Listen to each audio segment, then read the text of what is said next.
हाँ, तो नमस्कार प्यारे प्यारे दोस्तों, कैसे हैं आप सभी? आशा करता हूँ आप सभी बहुत अच्छे होंगे, स्वस्थ होंगे और आप अपनी बोर्ड परीक्षा की तैयारी भी काफ़ी अच्छी तरीके से कर रहे होंगे। साथियों, आज हम लोग बिहार बोर्ड क्लास 12th जीव विज्ञान यानी कि बायोलॉजी के 5 सब्जेक्टिव क्वेश्चन को लेकर के आए हैं, जो कि आपकी बिहार बोर्ड की परीक्षा जो आप 2025 में देने वाले हैं, उसके लिए एक प्रकार से गेस क्वेश्चन साबित हो सकता है। क्योंकि आप सभी पिछले वीडियो में भी देखे होंगे, हमने वैसे वैसे प्रश्नों का ही चर्चा किया है जो कि आपके बिहार बोर्ड की परीक्षा में पूछे जाने की संभावना है। तो बिल्कुल आप शुरू से लेकर के इस वीडियो में भी शुरू से लेकर के अंत तक बने रहिएगा। वीडियो अच्छी लगी हो तो अपने दोस्तों के साथ साझा कीजिएगा। चैनल पे पहली बार विजिट किए हों तो हमारे चैनल को सब्सक्राइब जरूर कीजिएगा और आप इन सभी प्रश्नों को आप अपनी कॉपी में नोट भी कर लीजिएगा, चूँकि काफ़ी महत्वपूर्ण महत्वपूर्ण प्रश्न को लेकर के हम आपके समक्ष प्रस्तुत करते हैं। चलिए, पहला प्रश्न है आपका कि मानव में लिंग निर्धारण कैसे होता है? मानव में लिंग निर्धारण कैसे होता है? यानी कि कोई भी व्यक्ति जब जनन करता है कोई भी व्यक्ति जब जनन करता है तो यह कैसे निर्धारित होगा कि वह जनन करेगा तो लड़का का जन्म होगा, अगर वह जनन करेगा तो लड़की का जन्म होगा। ठीक है, तो मानव में जो लिंग निर्धारण है एक्स एक्स एक्स वाई प्रकार से होता है। क्यों? क्योंकि नर में एक्स वाई गुणसूत्र जो कि विषम युग्मजी होते हैं, यानी एक्स अलग गुणसूत्र और वाई अलग गुणसूत्र होता है, और मादा में एक्स एक्स यानी कि दोनों एक ही जैसे हैं, इसलिए इसको समयुग्मजी बोला जाता है। कहने का मतलब है कि जो भी नर होते हैं ना, एक स्वस्थ नर जो होता है उसके अंदर 46 गुणसूत्र होते हैं, यानी कि 44 प्लस एक्स वाई अगर गुणसूत्र है तो यह माना जाएगा कि वह लड़का है। अगर 44 प्लस एक्स एक्स गुणसूत्र है तो यह माना जाएगा कि वह एक मादा यानी कि लड़की है।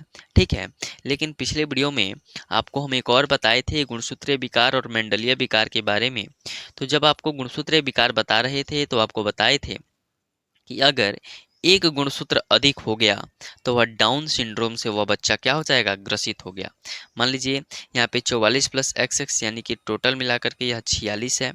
ठीक है, यह भी टोटल मिलाकर के कितना है, 46। 44 और एक्स वाई एक एक दो हो गया, 46 हो गया। अगर एक गुणसूत्र बढ़ जाएगा तो डाउन सिंड्रोम से ग्रसित हो जाएगा और 8 से 12 साल में उस बच्चे की मृत्यु हो जाएगी। अगर टर्नर सिंड्रोम से ग्रसित होता है तो जीवित रहेगा, लेकिन उसका जो महिला में अधिकतर टर्नर सिंड्रोम का रोग देखा जाता है, क्योंकि यह एक्स जनित रोग है, एक्स गुणसूत्र पर अधिक प्रभाव डालता है। इसमें क्या हो जाता है, एक एक्स गुणसूत्र कम हो जाएगा, यानी कि 45 गुणसूत्र रहेगा, तो टर्नर सिंड्रोम से ग्रसित हो जाती है महिला और जनन करने में असमर्थ हो जाती है, मादा हार्मोन का भी स्त्रावन नहीं होता। वही क्लाइनफेल्टर सिंड्रोम के बारे में बताए थे। इसमें क्या होता है, तो अधिकतर नर ग्रसित होते हैं, अर्थात एगो एक्स गुणसूत्र इसमें बढ़ गया। मान लीजिए 44 प्लस एक्स वाई है, यह बढ़ करके 44 प्लस एक्स एक्स वाई हो गया। ठीक है, तो यह व्यक्ति जो होते हैं वो अधिक गुस्सैल भी होते हैं, और में जो जनन तंत्र है ना, यानी कि जननांग है, वह अल्प यानी कि कम विकसित होता है, जिस कारण यह भी क्या होते हैं, जनन करने में असमर्थ हो जाते हैं। तो जो भी व्यक्ति होता है ना, उसमें मानव में खासकर बात किया जा रहा है, उसमें लिंग निर्धारण एक्स एक्स एक्स वाई प्रकार से ही होता है। अगर आपने पिछला वीडियो नहीं देखा है जिसमें हमने अच्छी तरीके से सभी के बारे में बताया है, तो आप इसी वीडियो के डिस्क्रिप्शन में मैं उसका लिंक दे दूंगा, आप उसे अवश्य देख लें। अगला प्रश्न है कि एक संकर क्रॉस का प्रयोग करते हुए प्रभाविता के नियम की व्याख्या करें। एक संकर क्रॉस का प्रयोग करते हुए प्रभाविता के नियम, यानी प्रभाविता का नियम किसे कहते हैं, यह बताना है।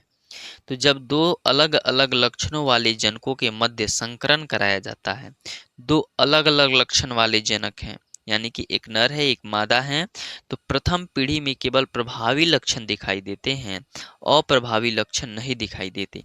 इसे ही क्या कहते हैं, प्रभाविता का नियम कहते हैं। जैसे कि आप लोग समझिए कि यहाँ पे जनक है, यानी कि यह पिता है, और यह क्या है, माता है, यानी कि नर और मादा है। तो इसमें टीटी ले लेते हैं और इसमें स्मॉल टीटी लेते हैं जो कि जनक है। जो इसको 2 टी को अलग कर दीजिए, इसकी भी 2 टी को अलग। और जब इसका इसके साथ संगम कराइएगा, यानी कि जनन प्रक्रिया में जब भाग दिलवाइएगा, तो यहाँ पे एक यहाँ से कैपिटल टी और small T, capital T small T, capital T small T, इस प्रकार से आप लोग समझ पा रहे होंगे। तो यहाँ पे कैपिटल टी स्मॉल टी चारों बनेगा। तो यह चारों जो है ना लंबा है, शुद्ध लंबा नहीं है। अगर शुद्ध लंबा बोला जाए तो कैपिटल टी होगा। अगर स्मॉल टी दोनों है यानी कि बौना है, शुद्ध बौना है। लेकिन यहाँ पे कैपिटल टी है, स्मॉल टी भी है, यानी कि माता पिता दोनों के गुण हैं और यह लंबा ही होगा, संकर लंबा। लेकिन विषम युग्मजी है, क्योंकि क्या है, कैपिटल टी है कि स्मॉल टी है। अगर यह कैपिटल टी रहता तो इसको बोलते समयुग्मजी है। चलिए, आशा करता हूँ आप इसको समझ पाए होंगे। यही प्रश्न इस प्रकार से भी पूछा जा सकता था कि प्रभाविता का नियम क्या है, तो हमने इसको भी और अच्छे तरीके से सजा करके लिखा है। और अंत में आप इसको भी इसके नीचे ऐड कीजिएगा तो आपके अच्छे खासे अंक मिलेंगे। तो प्रभाविता का नियम क्या है, देखिए।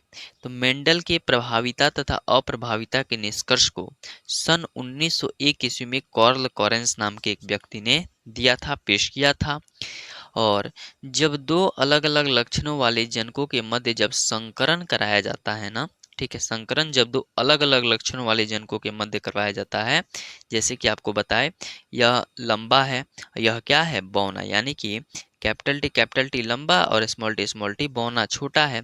तो जो इन दोनों का गुण अलग-अलग है कि नहीं, एक लंबा है, एक बौना है, तो जब इनमें हम लोग संकरण कराते हैं ना, तो प्रथम पीढ़ी में केवल प्रभावी लक्षण दिखाई देते हैं, अप्रभावी लक्षण नहीं दिखाई देते। इसे ही प्रभाविता का नियम कहते हैं। और प्रभाविता का नियम, मेंडल के प्रभाविता का नियम किसने दिया था, कार्ल लॉरेंस ने। अप्रभाविता का नियम भी कार्ल लॉरेंस ने दिया है, कब, 1901 में। चलिए, अगला प्रश्न है कि विसंयोजन या पृथक्करण या युग्मकों की शुद्धता का नियम क्या है। इसे विसंयोजन का नियम कहिए, पृथक्करण का नियम कहिए, या युग्मकों की शुद्धता का नियम कहिए, तीनों का अर्थ एक ही है। देखिए, बोला जा रहा है कि इस नियम के अनुसार एलील जो होते हैं ना, कभी भी आपस में मिश्रित नहीं होते हैं। एलील कभी भी आपस में नहीं मिश्रित होंगे, तथा युग्मकों के निर्माण के समय वो एक दूसरे से अलग हो जाएंगे। अगर युग्मक का निर्माण हो रहा हो, यानी कि पहले जनन करने के लिए जब 2 युग्मकों को मिलाया जा रहा हो, तो युग्मकों का जब निर्माण के समय वह क्या एक दूसरे से क्या हो जा रहे हैं, अलग हो जाते हैं। इसी नियम को विसंयोजन या पृथक्करण या युग्मकों की शुद्धता का नियम कहते हैं। जैसे कि आप लोग यहाँ पर देख सकते हैं, यहाँ पे कैपिटल टी स्मॉल टी, जब इन दोनों में अगर संकरण कराया जाता है ना, तो यहाँ पे टी और टी मिलता है तो शुद्ध लंबा समयुग्मजी, यानी कि एकदम लंबा ही तैयार होंगे संतति। और यहाँ पे 2 ऐसा 50% ऐसा केस आएगा जिसमें संकर लंबा यानी विषम युग्मजी होंगे लेकिन लंबा होंगे। तो दोनों यहाँ 25 और 25 मिला करके 50 मिला करके 75% लंबे, यानी कि 75% चांस रहेंगे कि वह लंबे बच्चे हों और नहीं लंबी संतति हो। मात्र 25% ही चांस रहेगा कि वह क्या हो सकता है, बौना हो सकता है। ठीक है, चलिए, अगला प्रश्न है कि स्वतंत्र आव्यूहन का नियम क्या है। स्वतंत्र आव्यूहन का नियम किसे कहते हैं।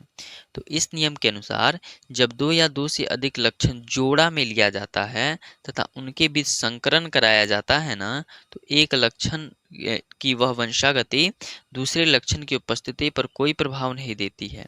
इसे ही क्या कहते हैं, स्वतंत्र आव्यूहन का नियम कहते हैं। और यह जो नियम है ना, वह द्विसंकर संकरण पर आधारित है। जैसे कि आपको समझाने के लिए बोला जाए कि जब गोल पीला बीज को झुर्रीदार हरा के साथ जब संकरण करवाया जाता है ना, तो प्रथम पीढ़ी के जो संतान होते हैं वह गोल और पीला ही होते हैं।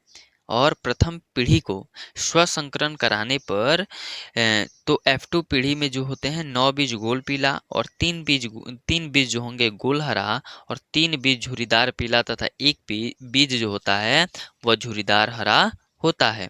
यही स्वतंत्र आव्यूहन का नियम है। ठीक है, चलिए, आशा करता हूँ आप इन सभी प्रश्नों को आप अपनी कॉपी में लिखिएगा और जरूर याद कीजिएगा। ठीक है?